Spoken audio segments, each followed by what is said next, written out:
అండి ఈరోజు వీడియోలో ఈ వర్క్ బ్లౌజ్ కటింగ్ చూపిస్తాను. ఈ వర్క్ అనేది మనం కొలతలు పెట్టి వేయించుకున్నది కాదు, రెడీమేడ్లో తీసుకున్న బ్లౌజ్ పీస్ అనమాట. అలాంటి బ్లౌజ్ పీస్లు వచ్చినప్పుడు మామూలుగా కనిపించవండి చుక్కలు, అది అస్సలు ఎలాగ ఇష్టం వచ్చినట్టు వేసేస్తారు. మనం అడ్జస్ట్మెంట్ చేసి కట్ చేయాలి. ఇప్పుడు అదే చేస్తున్నాను, వీడియోని లాస్ట్ వరకు చూడండి. ఫస్ట్ వచ్చేసి లైనింగ్ తడిపేసుకుని ఆరబెట్టుకుని ఐరన్ చేసుకున్నాను. 4 ఫోల్డింగ్ చేసుకుని ఎల్ స్కేల్ సహాయంతో ఒక లైన్ వేసేసుకుని ఖర్చు అనేది ఒక 1/2 ఇంచ్ అయితే తీసుకున్నాను. అంటే ఫస్ట్ నేను హ్యాండ్స్ కట్ చేస్తాను అనమాట. అందుకుని తర్వాత వచ్చేసి హ్యాండ్ హైట్ అనేది వాళ్ళు కొలత ఇచ్చారు. కొలత బ్లౌజ్లో మాత్రం షార్ట్ హ్యాండ్స్ ఉన్నాయి.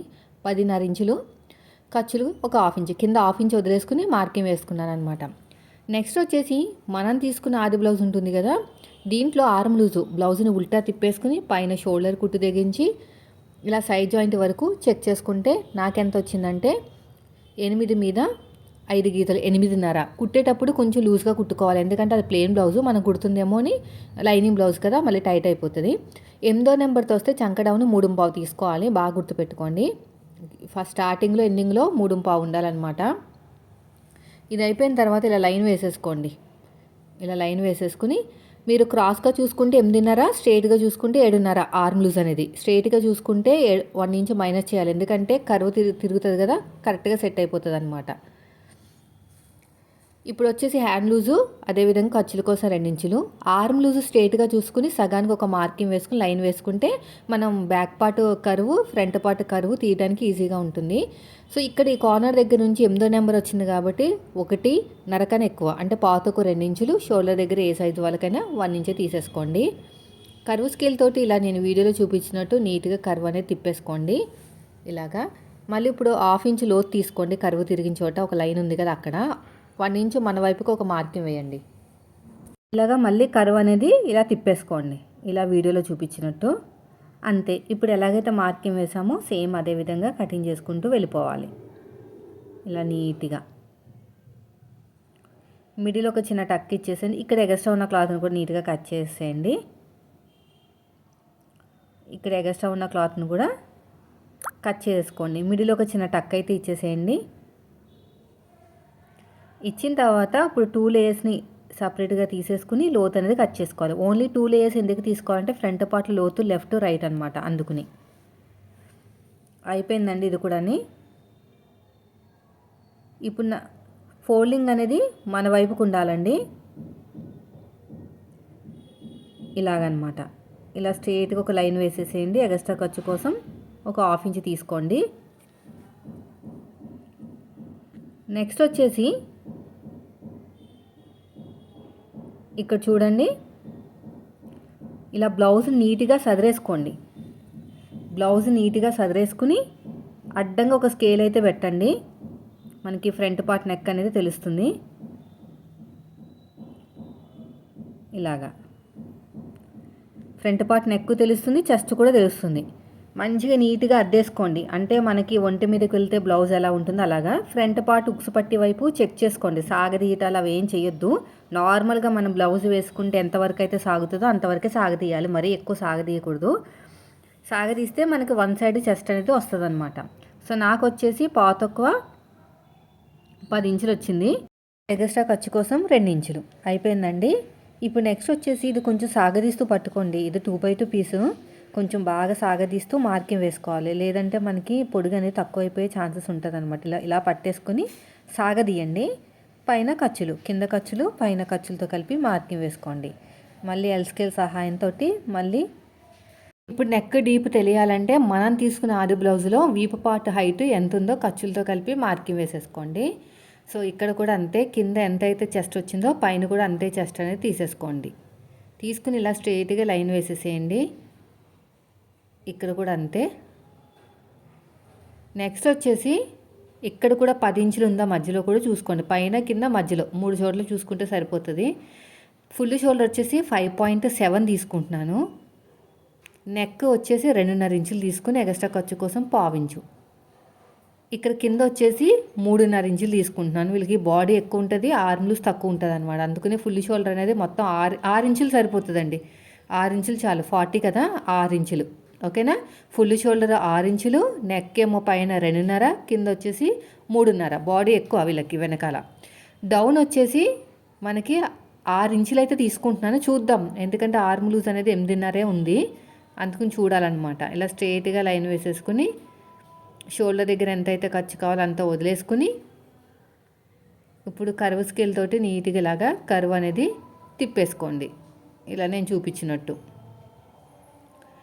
ఇప్పుడు నెక్స్ట్ వచ్చేసి ఇలా క్రాస్గా లైన్ వేసుకుని ఇక్కడ కూడా కర్వ్ స్కేల్ తోటి నీట్గా ఇలా కర్వ్ అనేది తిప్పేసుకోండి. షోల్డర్ దగ్గర ఎంతైతే ఖర్చు కావాలో అంత ఖర్చు వదిలేసుకుని మార్కింగ్ అనేది వేసేసుకోండి. అంటే మ్యాచ్ అయిందో లేదో చెస్ట్ లూజ్ కొంచెం లైట్గా తక్కువ వచ్చింది, అంటే టైట్ అయిందనమాట. ఆర్మ్ లూజ్ అనేది మనకి ఎక్కువ కాకుండా టైట్ అయింది. మనం కుట్టేటప్పుడు ఎలాగో లూజ్గానే కుడతాము, ఎందుకంటే ప్లెయిన్ బ్లౌజ్ కదా మనం తీసుకున్న బ్లౌజు. కుట్టిన బ్లౌజు లైనింగ్ బ్లౌజ్ కాబట్టి సెట్ అయిపోతుంది. నడుము లూజు కూడా ఎంత వచ్చిందో దానికి 1 ఇంచ్ కలుపుకుని ఇలా సగానికి టేప్ని ఫోల్డ్ చేసుకుని మార్కింగ్ వేసుకుని అటు ఒక 1/2 ఇంచు ఇటు ఒక 1/2 ఇంచుకి మార్కింగ్ వేసేసుకోండి. నెక్ కట్ చేయకూడదు, మళ్ళీ చెప్తున్నాను, నెక్ అనేది కట్ చేయకూడదు, ఓకేనా. నెక్ కట్ చేయకుండానే మీరు మిగతా పార్ట్స్ అన్నీ కూడా కట్ చేసుకోవాలి. మిడిల్లో ఇట్లాగా టక్స్ పెట్టేసుకోండి, నెక్ విడ్త్ దగ్గర కూడా టక్స్ పెట్టేసుకోండి. ఇక్కడ కూడా అంతే, ఇటు సైడ్ కూడా అంతే. ఇదే మార్కింగ్ అడుగు భాగంలో వేసేసుకోండి. వేసుకున్న తర్వాత మనకి ఫ్రంట్ పార్ట్కి క్లాత్ లేదు, అంటే లైనింగ్ క్లాత్ లేదు, నేను ఇంకా మళ్ళీ వేరే క్లాత్ తీసుకున్నాను. ఇలా పెట్టేసుకోండి. కూర అనేది మన వైపుకు ఉండాలండి. కోరాస్ అనేవి క్రాస్ కటింగ్ అనమాట, క్రాస్ కటింగ్ కాబట్టి ఇలా క్రాస్గా వేసేసుకోండి. ఇలా మొత్తం కూడాని క్రాస్గా వేసుకుని యాజ్ టీజ్గా మార్కింగ్ వేసుకోండి. అంటే మనకి బ్యాక్ పార్ట్ ఎలాగుందో అలాగే యాజ్ టీజ్గా మార్కింగ్ అనేది వేసేసుకోవాలి. ఇలా నీట్గా మొత్తం కూడాని ఇలాగా నీట్గా మార్కింగ్ అనేది వేసుకుంటూ వెళ్ళిపోండి. ఈ సైడ్కి ఒక 1/2 ఇంచ్ ఎక్స్ట్రా తీసుకోండి, సరిపోతుంది. ఈ హైట్ దగ్గర, వీపు పాటు దగ్గర ప్రతి చోట కూడా ఇలా స్ట్రైట్గా లైన్ వేసేసుకోవాలి. ఈ చంక దగ్గర కూడా అంతే. ఇక్కడ వీలర్ సహాయంతో ఫ్రంట్ పార్ట్ దగ్గర గట్టిగా ప్రెస్ చేయండి. అంతే, దీన్ని తీసి పక్కన పెట్టేద్దాం, ఇంకా పని లేదు. ఈ షోల్డర్ దగ్గర కూడా మార్కింగ్ వేసుకోండి, మంచి నీట్గా మార్కింగ్ అనేది వేసుకోండి. ఇక్కడ లైన్ వేసేసుకోండి ఇలాగా స్ట్రైట్గా. షోల్డర్ దగ్గర కావాల్సినంత ఖర్చు వదిలేయండి. ఇక్కడ కూడా అంతే, ఇలాగా ఎల్ షేప్ దగ్గర కూడా ఒక 1/2 ఇంచ్ అనేది లోత్ అనేది తీసేసుకోండి ఇలా మొత్తం. ఇప్పుడు ఫ్రంట్ పార్ట్ నెక్ షోల్డర్ దగ్గర కావాల్సినంత ఖర్చు వదిలేసుకుని ఇక్కడ ఒక లైన్ వేసుకోవాలని చెప్పాను కదా, ఎందుకంటే అక్కడ కుట్టు వస్తుంది అనమాట. అక్కడ నుంచి చూసుకోవాలి, అప్పుడు మీకు కరెక్ట్గా వచ్చేస్తుంది. షోల్డర్ దగ్గర కావాల్సినంత ఖర్చు వదిలేసుకుని ఎక్కడ ఎండ్ అవుతుందో దానికన్నా కొంచెం పైకి మార్కింగ్ వేసుకోవాలి. ఒక 1/4 ఇంచ్ అంత పైకి మార్కింగ్ వేసుకుంటే సరిపోతుంది. ఇప్పుడు రౌండ్గా మార్కింగ్ వేసుకుని కట్ చేయకండి. కట్ చేయకుండా మీరు ఏం చేస్తారంటే కుట్టేటప్పుడు కట్ చేసుకుని కుట్టుకోండి, ఎందుకంటే మనకి వర్క్ అనేది కరెక్ట్గా ఇవ్వరండి, అది మెయిన్ ప్రాబ్లం. నెక్ 1కి 10 సార్లు చెక్ చేసుకోవాలి. 1కి 10 సార్లు చెక్ చేసుకుంటేనే మనకు వస్తుంది అనమాట ఇలాగా. సో ఇది కూడా అయిపోయింది. ఇలా చూసారా, ఇలా చెక్ చేసుకుంటే మనకి ఏమన్నా ప్రాబ్లం అనిపిస్తే మనం చూసేసుకోవచ్చు. ఇక్కడే ఫ్రంట్ పార్ట్ హైట్ పైన షోల్డర్ దగ్గర కుట్టు ఉంటుంది కదా, అక్కడ నుంచి కింద షేప్ బెల్ట్ ఖర్చులతో కలిపి మార్కింగ్ అనేది వేసేసుకోండి. ఎల్ స్కేల్ తీసుకుని స్ట్రైట్గా లైన్ వేసేసేయండి. ఈ సైడ్ జాయింట్ వైపు కూడా మనకి పైన ఖర్చులు వదిలేసి కింద ఖర్చులతో కలిపి చెక్ చేసుకోండి. పైన ఖర్చులు వదిలేసి కింద ఖర్చులతో కలిపి ఒకసారి అయితే చెక్ చేసుకోండి. ఇది కూడా అయిపోయిందండి. ఇప్పుడు వచ్చేసి నెక్, డీప్ నెక్ ఉంది కదా, అంటే ఫ్రంట్ పార్ట్లో నెక్, అక్కడ నుంచి ఇలా పట్టుకుని ఉక్స్ పట్టి కాజా పట్టి హైట్ తెలియాలంటే కింద నుంచి 2వ ఉక్స్కి మార్కింగ్ వేయండి, సరిపోతుంది.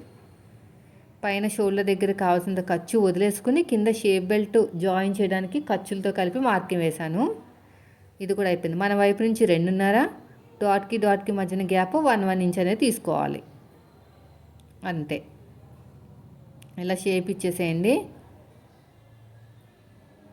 ఇక్కడ ఇలా క్రాస్గా తీసేసుకోండి.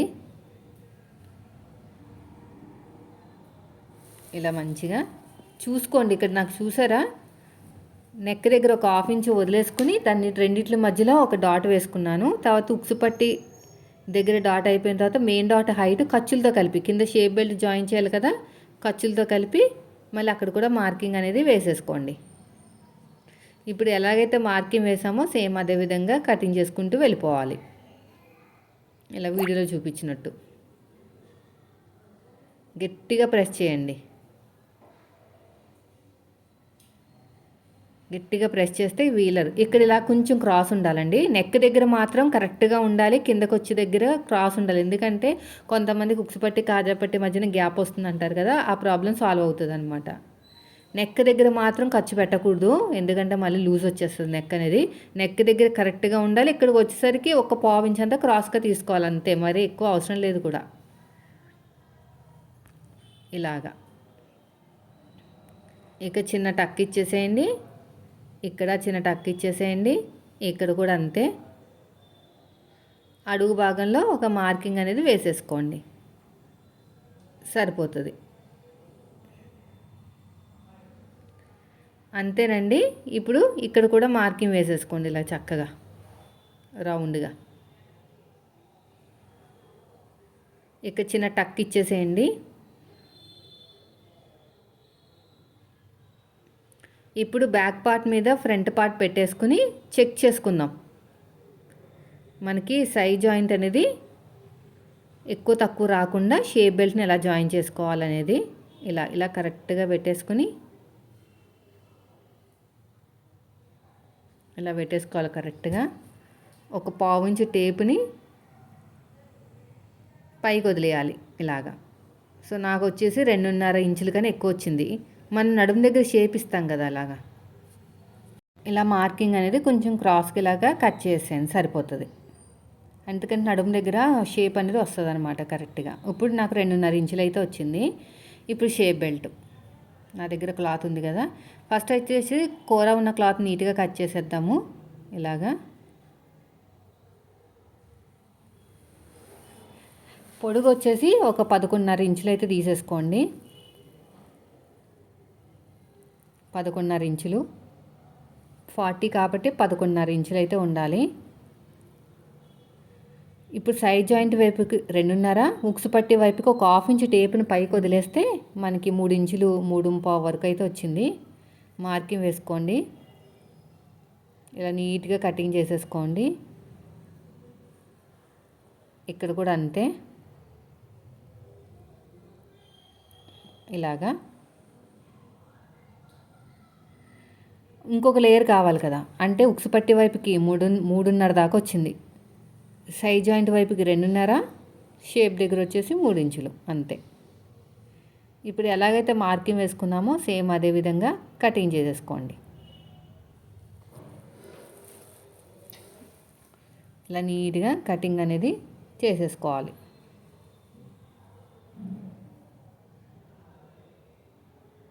అంతేనండి. ఈ సైడ్ జాయిన్ దగ్గర కూడా కొంచెం క్లాత్ ఉంది, అదే ఫోల్డింగ్లో ఉంది, కట్ చేసుకుందాం. లాంగ్ వీడియోలో కటింగ్ చూపించాను కదా, షార్ట్ వీడియోలో ఒరిజినల్ క్లాత్ మీద పెట్టుకుని ఎలా కట్ చేసుకోవాలో నేను చూపిస్తాను. సో వీడియోని ఎక్కడ స్కిప్ చేయకుండా లాస్ట్ వరకు చూసేయండి.